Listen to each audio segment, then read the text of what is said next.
നമ്മുടെ ക്രിസ്മസിന് ഒരുങ്ങുന്ന ഈ ദിനങ്ങളാണല്ലോ നമുക്ക് സന്തോഷിക്കാം, ആനന്ദിക്കാം.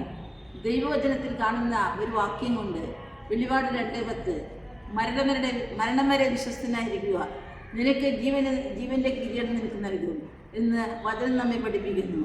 ആ വിശ്വസ്തനായ നമ്മുടെ ഔസേപ്പിതാവിൻ്റെ ജീവിതം നമുക്കും ഈ ക്രിസ്മസ് ദിനത്തിൽ നമുക്കും സ്വപ്നത്തിലൂടെ ജീവിച്ച വിശുദ്ധ ഔസേപ്പിതാവിൻ്റെ ആ ജീവിതം നമുക്കും ഉൾക്കൊള്ളാം. നമ്മുടെ കുടുംബങ്ങളിലും വിശുദ്ധ ഉണ്ണിയേശുവും മാതാവും ഔസേപ്പിതാവും ജീവിച്ചതുപോലെ നമ്മുടെ കുടുംബങ്ങൾ ഉണ്ണിയേശുവിൻ്റെ നിറയുവാനും ഈ ക്രിസ്മസിൻ്റെ ആഘോഷം നമ്മളുടെ ഹൃദയത്തിലും മനസ്സിലും കുടുംബങ്ങളിലും ജീവിതത്തിലും എല്ലായിടത്തും പ്രസരിച്ച് 100 മേനി ഫലം പുറപ്പെടുവിക്കാൻ നമുക്ക് എല്ലാവർക്കും കഴിയട്ടെ.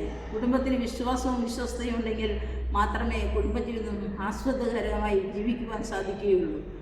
നിങ്ങളുടെ എല്ലാ ഭവനങ്ങളിലും ക്രിസ്മസിൻ്റെയും പുതുവത്സരത്തിൻ്റെയും ആശംസകളും പ്രാർത്ഥനകളും നേർന്നുകൊണ്ട് എൻ്റെ ചെറിയ വാക്കുകൾ നിർത്തുന്നു. നന്ദി.